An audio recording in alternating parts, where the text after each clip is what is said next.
Tahu nggak sih, ternyata ada beberapa tradisi yang harus dijalani oleh perempuan di berbagai belahan dunia.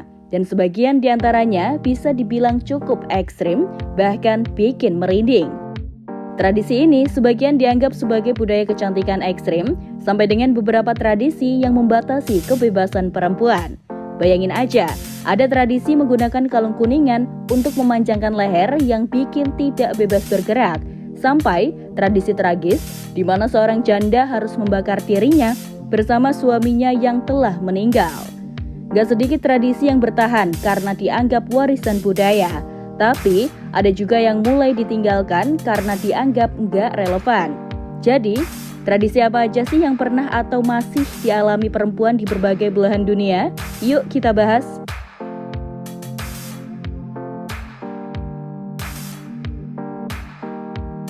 Suku Karen yang berasal dari Myanmar punya tradisi unik, di mana para perempuan mulai mengenakan kalung kuningan sejak usia 5-6 tahun. Kalung ini bertumpuk dari waktu ke waktu, hingga akhirnya menekan tulang selangka dan tulang rusuk, membuat leher terlihat lebih panjang. Bagi suku Karen, semakin panjang leher seorang perempuan, semakin cantik pula dia dianggap. Meskipun tradisi ini masih dilakukan hingga sekarang, banyak penelitian yang menyebutkan bahwa pemakaian kalung dalam jangka panjang bisa berdampak buruk bagi kesehatan, seperti meningkatkan risiko penyakit kardiovaskular.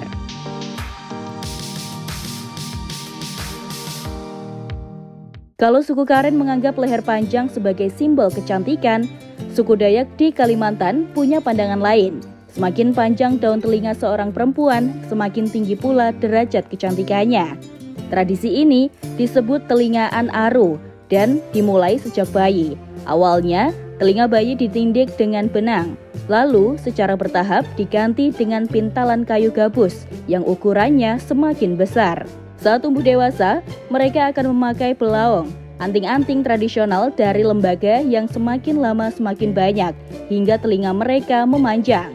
Tradisi ini melambangkan kepatuhan, kesabaran, dan keteguhan hati. Namun di era modern, kebanyakan generasi muda suku Dayak tidak lagi menjalankan tradisi ini.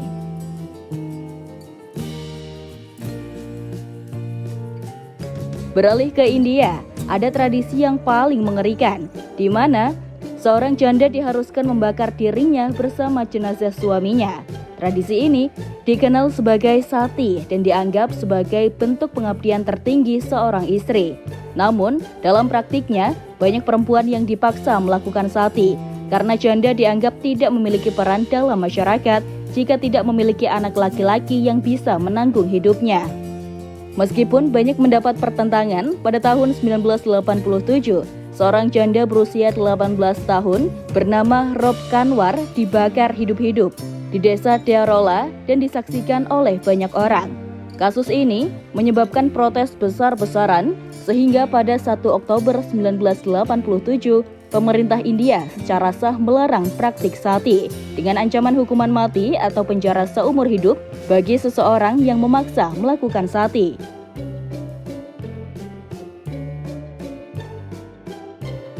Di banyak tempat, perempuan berlomba-lomba untuk memiliki tubuh ramping. Tapi di Mauritania, Afrika, kecantikan justru diukur dari seberapa gemuk seorang perempuan. Standar kecantikan ini berakar pada anggapan bahwa perempuan gemuk adalah simbol kesejahteraan dan kesuburan. Para gadis dipaksa mengikuti program penggemukan ekstrim sejak kecil, terutama saat libur sekolah. Mereka harus makan dalam jumlah besar. Dan kalau menolak, mereka bisa dihukum dengan zayar, yaitu menjepit jari mereka menggunakan 2 batang kayu. Proses penggemukan ini bisa dikatakan berhasil kalau seorang anak perempuan berusia 12 tahun akan memiliki berat badan 80 kg.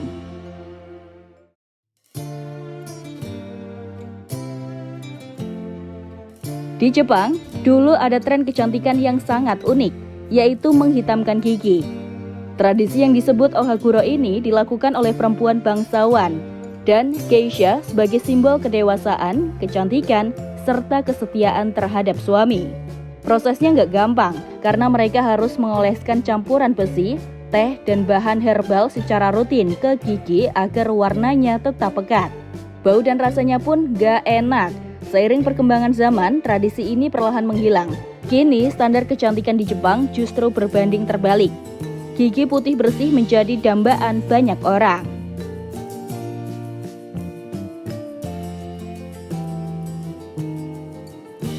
Perempuan Cina memiliki tradisi mengikat kaki untuk mendapatkan ukuran kaki yang dianggap ideal. Mereka melakukan praktik ini untuk membuat kaki berukuran sekitar 7,6 cm atau biasa disebut sebagai kaki teratai emas. Prosesnya sangat menyakitkan. Kaki direndam dalam air panas, kuku dipotong, lalu jari-jari kaki ditekuk dan diikat rapat-rapat dengan perban agar tetap kecil. Praktik ini bisa berlangsung seumur hidup dan sering menyebabkan cacat permanen.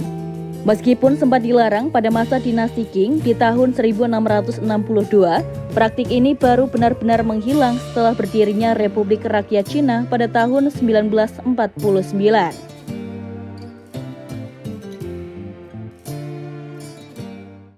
Bagi perempuan suku minoritas di negara bagian Chin di Myanmar, tato wajah adalah lambang kecantikan. Menurut mereka, perempuan tanpa tato akan terlihat tua setelah melahirkan. Kulit mereka menjadi kusam. Sebaliknya, tato akan membuat wajah terlihat muda dan cantik. Proses pembuatan tato ini sendiri sangat menyakitkan. Tinta tato dibuat dari daun dan jelaga pinus dan dimasukkan ke dalam kulit menggunakan duri tajam. Proses tato pun harus dilakukan berkali-kali agar hasilnya memuaskan. Itu dia beberapa tradisi kecantikan di dunia. Setiap tempat punya caranya sendiri dalam memaknai perempuan dan perannya. Tapi di era sekarang, pertanyaannya, apakah semua tradisi ini masih relevan atau justru perlu diubah agar lebih menghargai hak dan kebebasan perempuan? Gimana nih menurut kamu? Tulis pendapatmu di kolom komentar. Jangan lupa like dan subscribe. Sampai ketemu di video selanjutnya. Bye!